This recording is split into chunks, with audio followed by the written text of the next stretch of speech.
Ahora vamos a presentar entonces al panelista de Colombia, el país que es el corazón de América Latina por su posición geográfica realmente.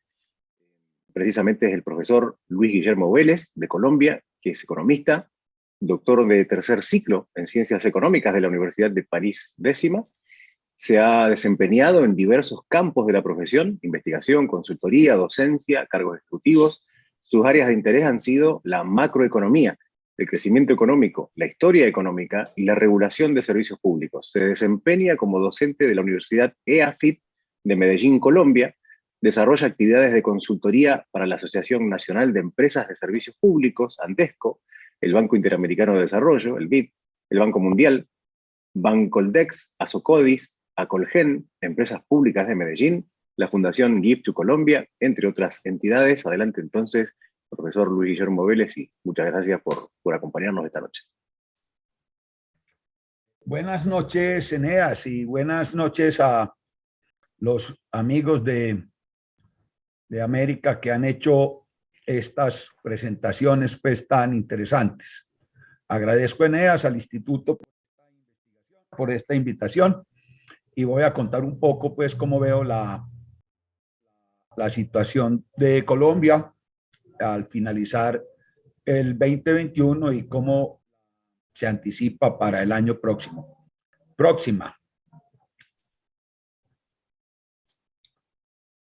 Bueno, voy a tratar esos puntos, una breve introducción, presento las cifras macroeconómicas, hablo de elecciones, hablo de un escenario Petro y digo dos o tres cosas pues a manera de conclusión. Colombia tiene pues para el año entrante elecciones de Congreso y de presidencia. La política en Colombia y en los países de América Latina incide mucho en la actividad económica y eso no es bueno, eso es malo. Eso es expresión de unos gobiernos muy grandes que intervienen demasiado y donde pues el mundo de los negocios está pensando mucho en qué va a ser el gobierno, hay mucha inestabilidad, una nueva reforma tributaria, qué regulación se van a inventar. Entonces, esa gran incertidumbre jurídica pesa mucho y la situación electoral pues la aumenta, ¿cierto? El otro elemento importante para exógeno, pues para la coyuntura de Colombia el año entrante, tiene que ver con el desempeño de la economía mundial y en particular de los países con los que tenemos pues comercio importante, que son muchos, y el precio de las commodities. El desempeño económico de Colombia está muy vinculado pues a eso, ¿cierto? No tiene Colombia como México o Brasil unos mercados internos muy poderosos que le den a su ciclo económico una cierta independencia. Entonces, esas son las, digamos, las dos elementos de coyuntura que pesan sobre la economía colombiana, los dos elementos exógenos que pesan sobre la economía colombiana el año entrante. Ser un año, pues, electoral y y tener una coyuntura internacional, pues, que está siendo favorable, ha sido favorable en la medida en que el COVID ha dejado, pues, que la economía mundial esté arrancando y ya esté arrancando entonces el precio de materias primas, que para Colombia son muy importantes, pues el petróleo y el café. El café es muy importante, sobre todo porque es un ingreso que, que llega a mucha familia y entonces genera muy buena demanda interna. Bueno, ahí tenemos los indicadores macroeconómicos de Colombia, pues más recientes, están de 18 a 21, y al final en la última columna pues están las proyecciones. Uso las proyecciones básicamente, aquí hay mucha gente que hace proyecciones. A mí me gusta lo que hace el Banco de la República. El Banco de la República es una entidad buena, bastante técnica y tiene economistas muy buenos y modelan y hacen cosas interesantes. Y en el Ministerio de Hacienda también hay hay economistas pues competentes, digamos, son dos entidades que tienen bastante credibilidad para mí. Entonces, lo que hay en proyecciones para el año entrante, pues ahí están las variables macro principales. El crecimiento este año va a terminar casi cerca de 10, eso no, nadie esperaba eso. Hace un año en ese foro hablé de 5%, me pelé a la mitad. La economía tuvo un repunte pues espectacular. Para el año entrante se está esperando 4,5, 5%. La inflación se aceleró este año. El año pasado, en el primer foro, pues yo dije que se iba a presentar una aceleración de la inflación porque los agregados monetarios estaban muy disparados y apenas se soltara entonces la economía, la demanda nominal iba a estar impulsada por eso y entonces la inflación está alta para los patrones de Colombia y por fuera pues del rango meta que maneja el banco. La tasa de desempleo, el desempleo se ha reducido, ¿cierto? Se ha reducido, se ha recuperado el empleo fuertemente, pero todavía para el año entrante estamos en 13. En lo más agudo de la pandemia tuvimos tasas de 17, 18%, lo que aparece ahí para el 2020 en la media del año. Y hay una buena pues, recuperación del desempleo. En Colombia hay mucha informalidad económica, entonces hay mucho desempleo pues informal, la tasa de informalidad es elevada. Allí está la situación del sector externo. Arrastramos desde hace tiempo un déficit en cuenta corriente pues del orden de 4,5. En 2020 se redujo pues porque se cayó mucho la actividad comercial y ahí están las cifras. A mí el déficit en cuenta corriente de la economía colombiana realmente pues no me preocupa porque responde a una situación de inversión extranjera importante que se ha venido dando. Cuando hay inversión extranjera y cuando hay transferencias que recibe el país de gente que vive en el exterior y le manda pues dinero a sus familiares, pues es normal que se presente una situación de cuenta corriente. El país está recogiendo ahorro y de allá un país que no genera suficiente ahorro, entonces tiene déficit en cuenta corriente. El balance fiscal está pues allí, esas son las cifras. La pandemia, el país tiene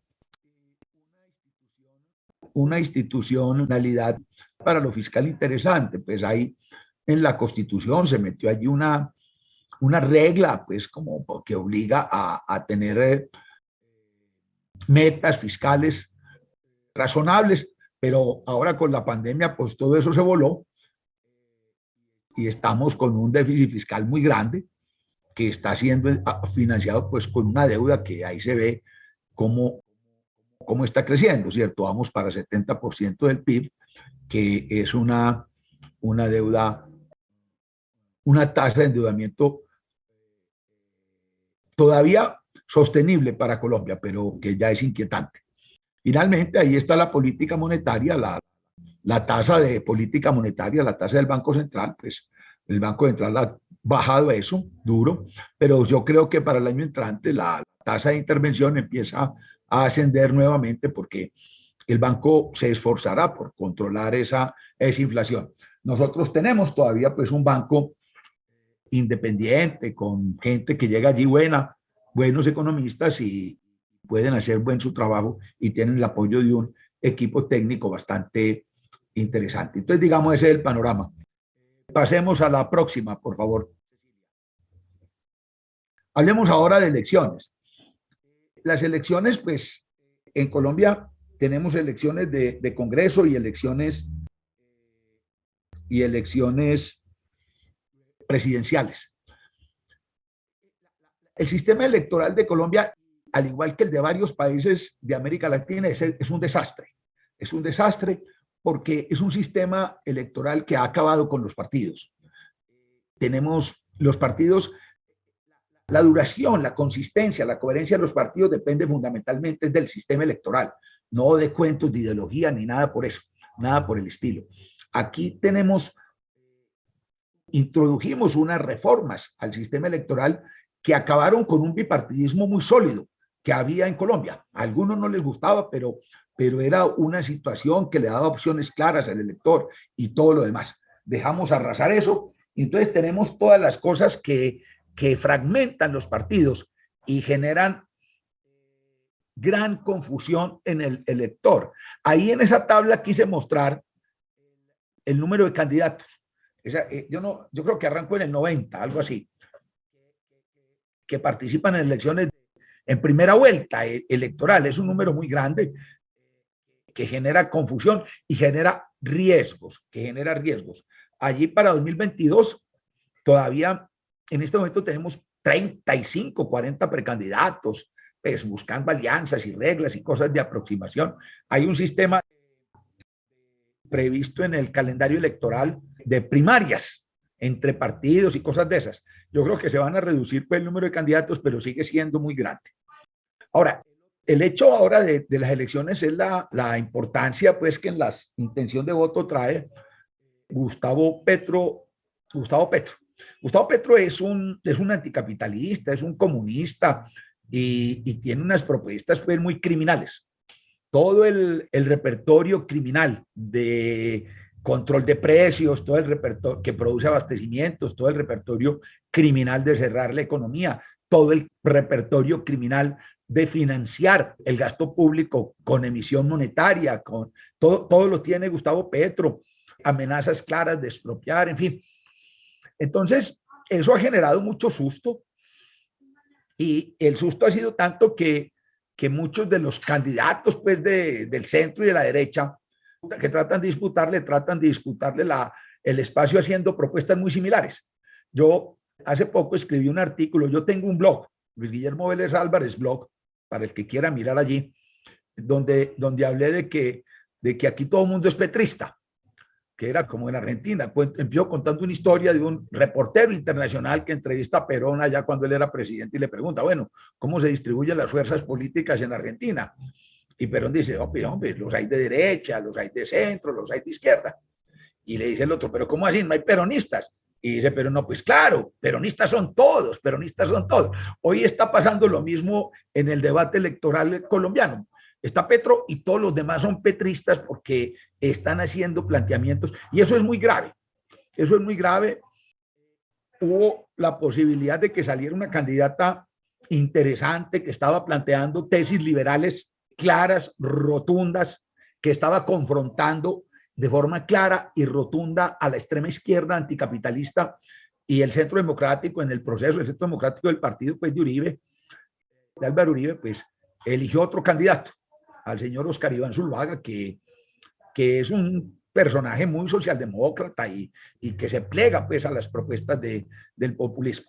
Pero en todo caso, aún así creo que al final habrá llegamos a segunda vuelta y en segunda vuelta, pues yo creo que no puede triunfar Petro. Salvo, hay un escenario donde es posible y que no es imposible, y es el escenario similar al de Venezuela.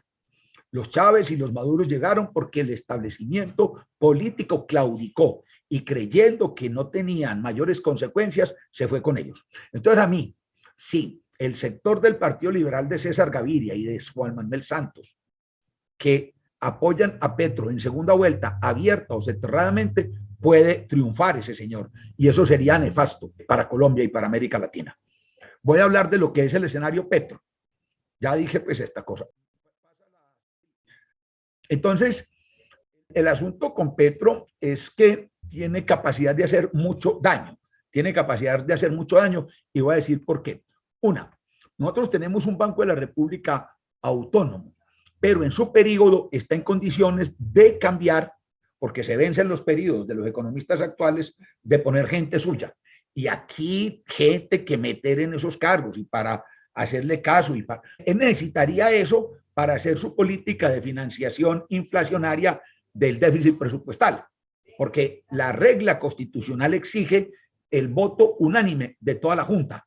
Él puede cambiar, dentro de 3 años se vencen casi los periodos de todos los miembros de la Junta actuales. Si él los cambia, puede hacer su cosa y sería eso muy dañino. También tiene control sobre la Agencia Nacional de Licencias Ambientales. Eso es una cosa sumamente poderosa. Entonces él puede parar con su cuento ambientalista, ¿sí?, todo el licenciamiento de grandes obras en el campo de la minería, en el campo de la energía y todo esto. Incluso a mí me parece que un proyecto tan grande, yo no sé, la gente debe haber oído hablar de eso, como Hidroituango, que podría ponerse en riesgo porque tendría control de la Agencia Nacional de Licencias Ambientales. También tendría control, ¿sí?, de Ecopetrol, la empresa petrolera nacional, y de la Agencia Nacional de Exploración, la que asigna pues los campos petroleros. Entonces, con ese control le puede hacer mucho daño a la economía. Termino entonces con mi conclusión. Yo creo que pues en principio puede esperarse que continúe la recuperación de la economía y el empleo. Veo una aceleración de la inflación y van a persistir dificultades en el frente fiscal. Un escenario Petro alteraría gravemente toda la situación macroeconómica y podría paralizar la inversión en minería, en la misión mineroenergética y en otros campos, y sería sumamente dañina para el país. Con eso termino mis 20 minutos. Creo que estuve en el tiempo, Eneas. Muchas gracias, y muchas gracias a todos las personas que están escuchando. Agradezco su tiempo y su consideración. Gracias, Eneas. Muchísimas gracias, profesor. Le quiero hacer una preguntita nada más, excepcionalmente, porque prometimos que no íbamos a hacer preguntas, pero bueno, me voy a tomar el privilegio de ser el host de esta noche. El profesor Franklin López al comienzo habló de los países que dolarizaron, ¿verdad? Que son el caso de Ecuador, Panamá y El Salvador. En el escenario Petro que usted habla, que realmente es una enorme preocupación para el futuro de Colombia, yo viajé muchas veces a Colombia y durante muchos años el tipo de cambio en relación al dólar era de 3.000 a 1, ¿verdad? Hoy en día se encuentra en prácticamente 4.000 a 1. ¿Qué prevé usted que haría en materia de política monetaria exactamente en caso de ganar Gustavo Petro la presidencia? Pues, Eneas, él ha dicho, él en su discurso pues lo expresa en los términos populares, que vamos a emitir para darle plata a los pobres y todas las otras cosas. Técnicamente, ¿qué es eso? Técnicamente eso es que el Banco de la República otorgue crédito directo, ¿sí?, al gobierno central. Es decir, crédito directo sin mediación del mercado de capitales. Hoy el gobierno, para financiarse internamente, sale y coloca sus bonos. Pues el banco puede salir y comprar dentro de su política de mercado abierto bonos, en fin, y hay alguna financiación monetaria pues del déficit, sin duda alguna, pero lo que se pretende es un crédito directo. La Constitución es un artículo. Colombia tiene lo mejor de la Constitución colombiana, que nos ha mantenido al margen de muchas cosas malas, son los 3 artículos sobre el Banco Central. Y entonces uno de ellos establece que la financiación, el crédito directo del gobierno, del Banco de la República, el gobierno requiere el voto unánime de todos los miembros de Junta. Ahora, este señor puede tener tiempo porque se vencen, dentro de su periodo de gobierno, se vencen los periodos de los miembros de Junta actuales. Entonces él puede poner 5 calanchines y a un ministro de Hacienda y hacer una barbaridad. Eso sería pues muy grave, sería muy grave. Entonces esa es la cosa que más me preocupa, ¿cierto? Esa posibilidad. Claro que sí. Excelente, profesor. Muy buena ponencia, como siempre nos tiene acostumbrados, ¿eh? Le agradezco muchísimo la presencia esta noche.